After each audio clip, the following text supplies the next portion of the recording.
the recording. So I guess we'll just see if they. Yep. Okay. So we had a pretty interesting case to read this week, and one of the things we first are going to start out by thinking about what it would be like to work as a TSA agent. So if I could just ask someone, either one of you three, what you would think it would be like to work as a TSA agent. I wouldn't want to do it because I feel like everyone isn't like in a mood when they fly, and like I don't know. I think it would just be difficult just dealing with everyone just like in sweatpants and then just follow. No one wants to follow directions. I wouldn't want to do it. Mainly because they're in sweatpants. Is that what you're saying? No, it's just everyone's just not in the mood to fly. What about you, Tanner? No, yeah, I think it's. I mean, I don't. Yeah, it's really stressful, and obviously the one case you make one little mistake, and it's just a huge ripple effect, and they don't get paid that well. True. Mm-hmm. They may not need tons of qualifications or degrees or anything, but for the amount they're getting paid and the high stress environment that they're in, especially after 9/11, Right. Yeah, I don't think I could do it. It's just, real stressful, and I mean they're dealing with different terrorism type things, and so yeah, that'd be tough. And Laura, you shook your head no. Nope. No, thank you for all the same reasons. I think it would be super stressful. I don't think I would enjoy doing that at all. I think it would be a very temporary thing. I think some people think of it as a stepping stone. I totally could understand that, but not for what they're getting paid. Yeah, they're not getting paid well. Mm-mm. Yeah, but they planned. It sounds like they have opportunities to move up if there's positions. But Yeah. Only so far, and it seemed like you could move up pretty quick. Mm-hmm. Jared is on by phone, by the way. Oh, is it? Is that Oh, yeah. what that is? Yeah, I just suggested that he log on just so that he could listen in for a little while. I know he's feeling pretty sick, so I just didn't want him to not get credit at all, because I know one week when I wasn't able to attend, it really hurt my grade that week. So. Yeah. Oh, it does it. For sure. Well, I hope you feel better, Jared. That's sweet of you to at least telephone in. Yeah, he's telling everybody thank you. He sent me a text. Oh, okay. Oh. Okay, so our next question would be, and I will start with Brandon and ask, what should O'Reilly do about Sanchez? I think I don't know. I've been contemplating if they should make an example out of Sanchez. I think they should. They should just terminate Sanchez just because like he did not complete his job, and like he put the whole airport at risk of something happening. So if even for a split moment, if that happened again, the whole airport could be, in trouble. So I think that they should let go of Sanchez. Okay. What about you, Laura? What do you think? Do you agree, disagree, have other opinions? I don't know. I mean, if they didn't let him go, they'd have to do something that's really going to make a difference. I know some of the things they talked about, but I have to agree with Brandon just because this isn't his first offense. This is this is like the third, I think, a thing that's happened. So even though he really likes what he does and he likes working with the people, it was a pretty bad mess up. So I don't know. What about you, Tanner? Yeah, I was kind of torn between both two. I'll play devil's advocate and support Sanchez. I don't know. I don't think. I don't know. It was just such kind of a crazy thing, he obviously messed up, and it's not like he did anything innately bad, but it was, yeah, it was a really crucial error. I think, it sounds like he's, one of the best TSOs that they have. Um, and he was part of that first group, right after 9/11, that was really passionate, and he works well with passengers. And I'd say keep him and see what happens from here. Obviously, there has to be some sort of disciplinary action, I think. That might not be the right thing to do to keep him on, but I think giving him a second chance and disciplining, however O'Reilly wants to go about that. But I say keep him on until, maybe give him a second chance, I guess. Yeah. The thing is, like, it was either terminate or either like demote him to like a lower clearance level. But the thing is, the breach happened at the lower clearance level. Right. I don't know. Like, you can't really keep him and like keep him doing other things or like take away some responsibility, because it shows that even with the smallest responsibility, things happen with him. Right. Yeah. I sort of agreed with Tanner. I thought to keep him, but I think that there has to be a good disciplinary action, if you want to call it disciplinary, but something definitely has to be done, because the other TSAs are watching, looking. He will be setting an example. So Yeah. I agree with that. So if Sanchez is fired, then who replaces him?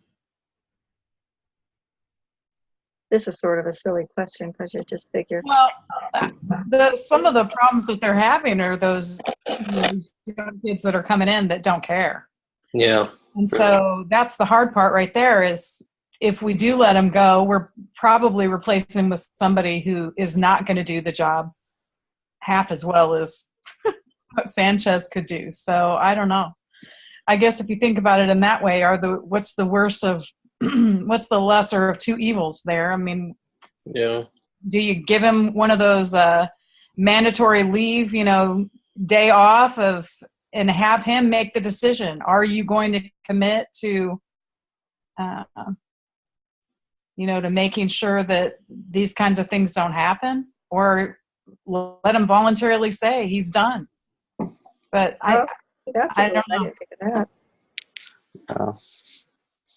So if he stays, what do you think the other TSOs will think? Oh, they like him. That's bad. They all like him. He's well liked. So things are not going to go well if we let him go. True. Yeah. But if he stays on, then other TSOs probably will think like, oh, he can get away with something. Then, like, if something happens like this to me, like, it's fine. Yeah. No, yeah, I can see both sides for sure. He's super well liked, and he's got a family, and so if he goes, then that could create fear in a work environment. Obviously, you want to drive out that fear, but at the same time, they could become more lax as well, kind of like Brandon said, like, oh, he gets a second chance, that means I'm going to get a second chance. And,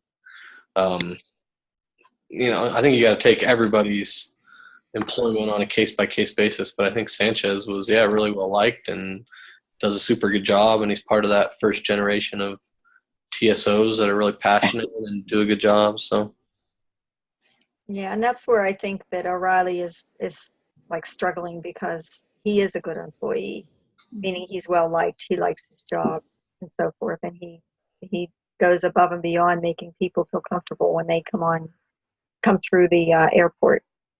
So there's the other reading that we had called Discipline Without Punishment, and they talked about different things in there on the formal way of doing disciplinary punishment with the different policies and procedures and rules and so forth, and how this new theory of decision making for disciplinary action.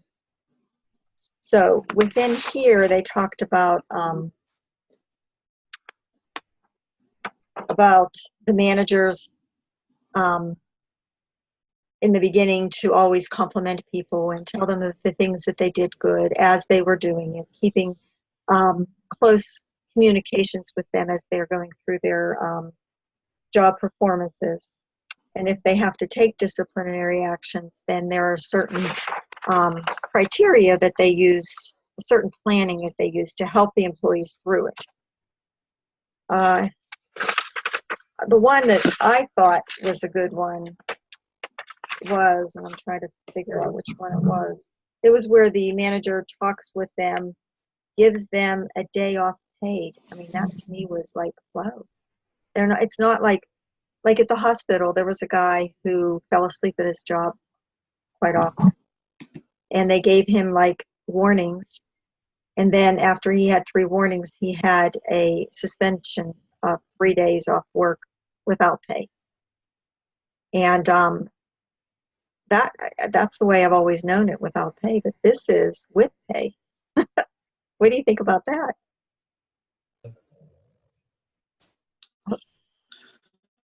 Are you still there? I mean, it's interesting. Obviously, the article is.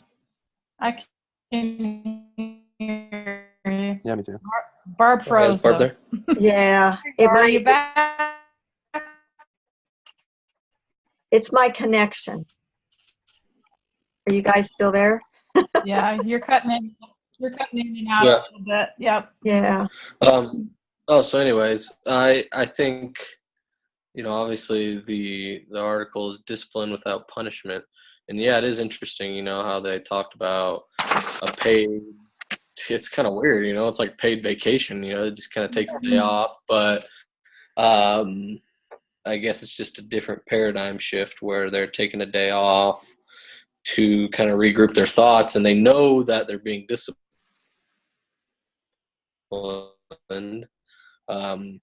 But they know that potentially their managers or the companies kind of back them up. And I think, maybe in this situation, specifically with Sanchez, it talks about performance improvement discussions.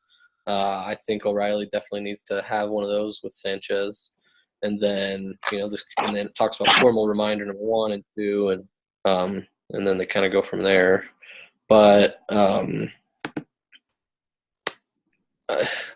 I think it could be helpful in this situation. I think they definitely need to have a discussion on how to improve his performance and give him a formal reminder and let him know the seriousness of it. But yeah, I thought it was an interesting article. I think it's an interesting concept to give them paid leave. You might think that if we gave them their day off to think about their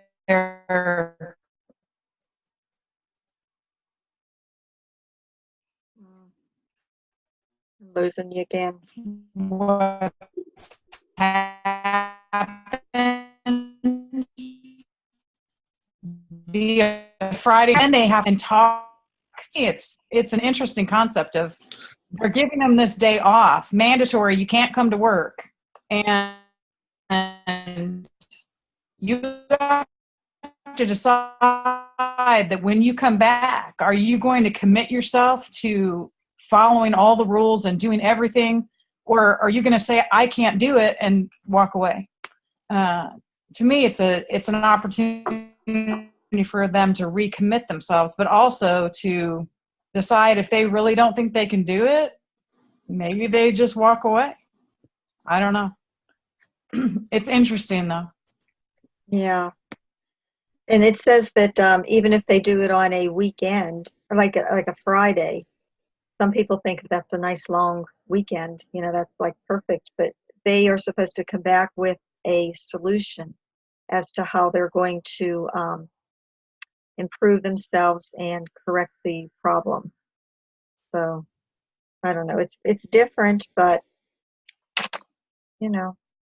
sounds reasonable. But then it says that if they have this problem again, then they would be terminated. It would result in termination. So that this is giving them like their last chance. So, do you think?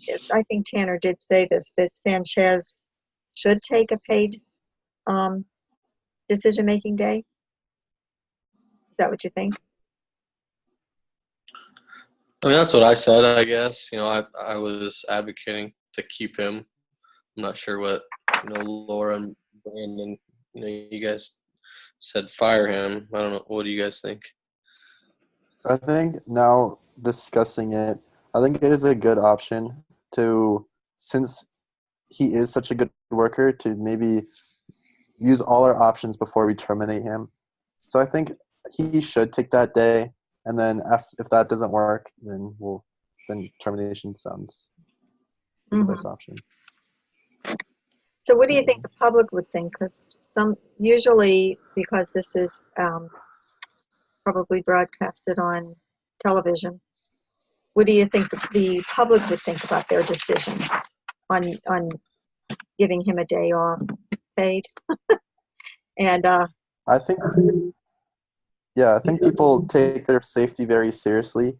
So I'm worried that if he took the decision day, that people would think that's just on the wrist and that no actual precautions being taken. So I don't know if the public would be happy with that. yeah. How about this week, Yeah. the other day when they had that dog and they put him up into the carrier thing? The poor little dog died. Oh, yeah. Hear about that one? It was on American Air. Yeah. Was it American Airlines or United? I I think think it was United. Yeah. I never heard of them saying to put a dog up in those carrier above it's always under the seat so that they can, they're right there with you. But to put it up above and it didn't have air and it died. How sad. Yeah. I think it's interesting, ever since 9/11, airports and airline companies have gotten, they're hardly in the news for anything good. If they're in the news, they're generally in the news because, a dog dies and it's the airline's fault, or a passenger's getting drug off and it goes all over social media, or there's a crash, or, people kind of just expect and want their safety, like Brandon said. So, I think this sort of situation would probably go really bad over with the public, just because airlines, they're ever since 9/11, people are really worried and for good reason, about their safety. So, this story gets out into to the people through the media about how a guy just ran in with a briefcase or whatever, and luckily it was just a dude who was late for his flight. But I think the media and the public would be calling for his head and his termination. But I don't know if that's the right decision, like I've said, but I think there would be a lot of media backlash from the public. So do you think that maybe they should terminate him because of the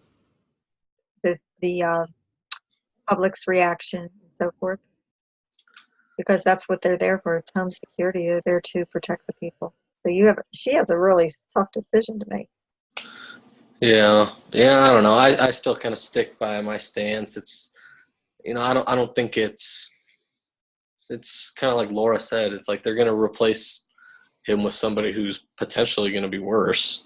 True. Potentially cares about the job less than he does. Somebody who came after 9/11 and is passionate, maybe more committed to,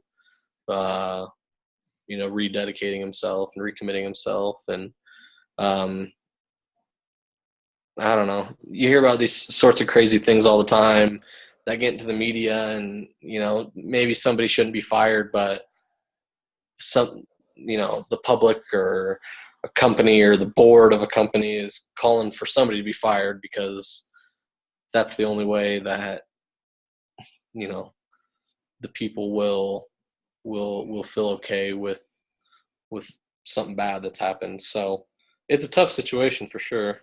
I wouldn't want it to get out into the public. Mm-mm. So I think if they can somehow keep it inside and not let it out, that'd be good. So it sounded like my impression from reading it was like Sanchez was standing there talking on the phone with his daughter, right at the near the exit sign, and this guy just shot back through into the secure area. Now, I don't know what he was thinking. Like, if he didn't get everything done properly as far as his ticket and all that, how does he think he's going to get onto that airplane? But anyway, we didn't know that portion at the time. But what do you think about the other people around? I mean, Sanchez was there. He was talking on the phone. He didn't see it. But I looked at the plan on how they put what all the jobs were and where they were situated there. Where was everybody else? Like, there were Well, other people around. I think he was the only one that was in that area.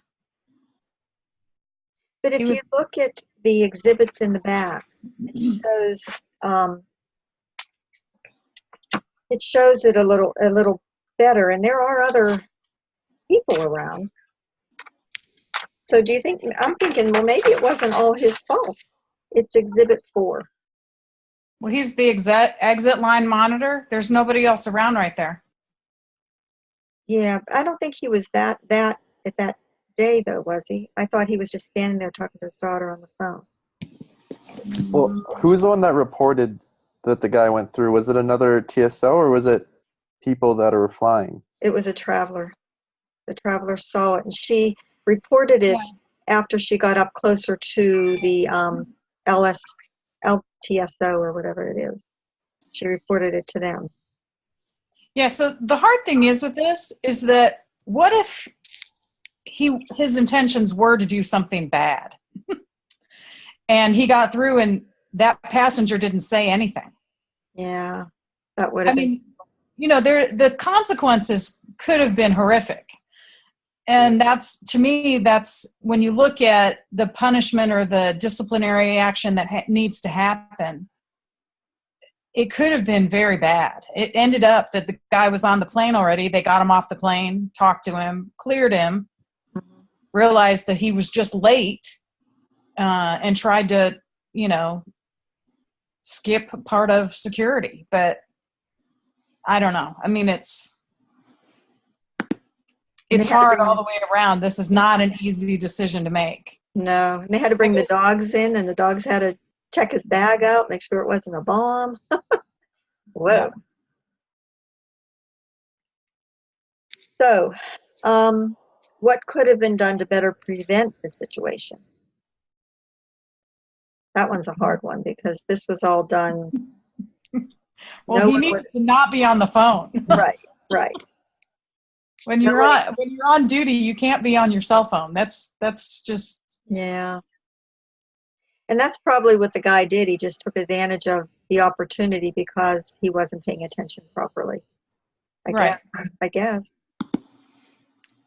Yeah, I think another thing, preventative, it could be whoever, I guess, is O'Reilly his direct manager, direct report, or maybe not, but whoever is his direct manager, you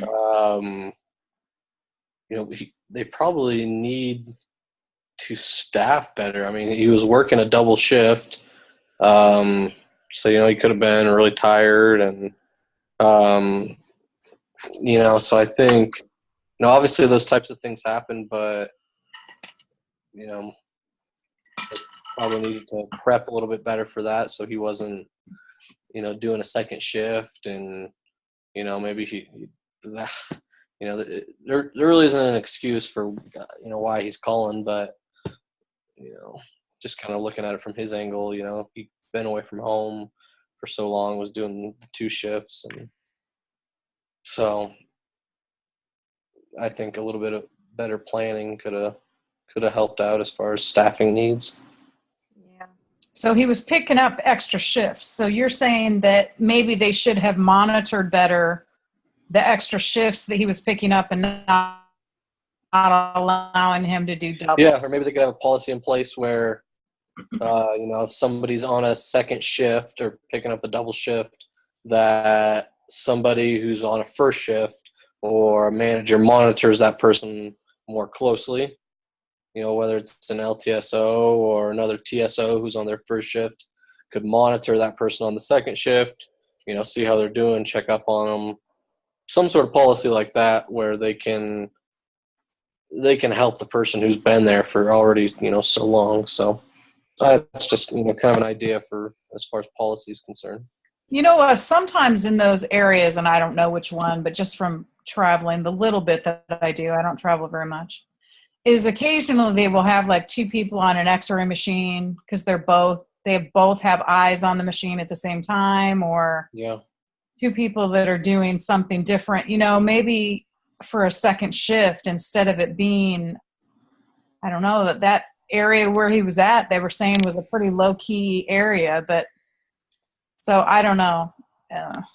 It makes sense to have him maybe be working with somebody else where they can kind of watch him.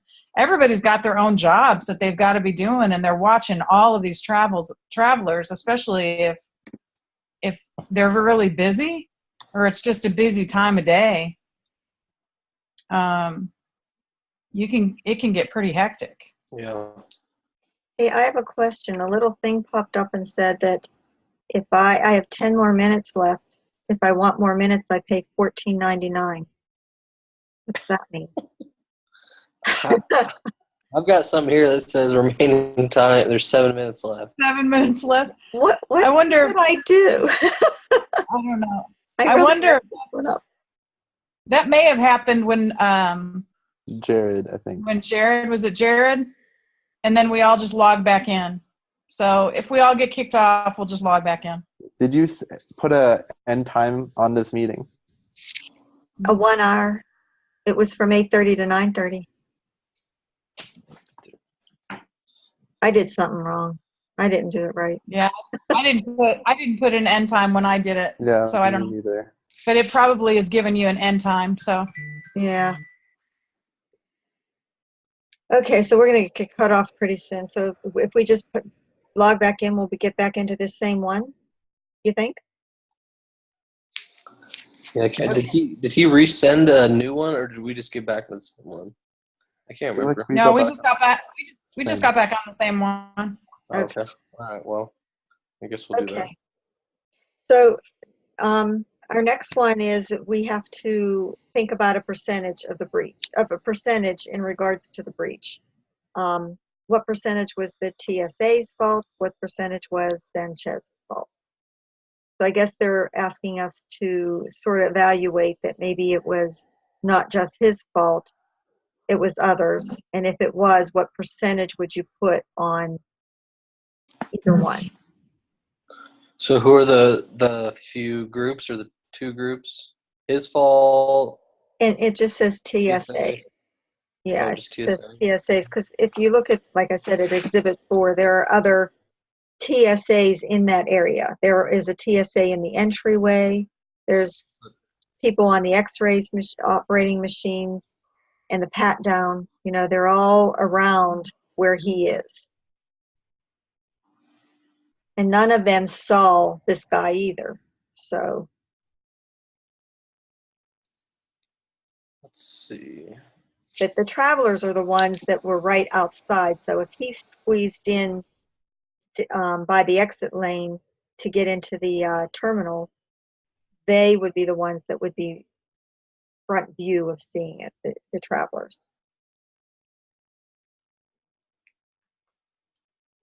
So to me, if I was going to do a percentage, I would think that probably 70% would be to Sanchez, and then maybe 30% amongst the other ones.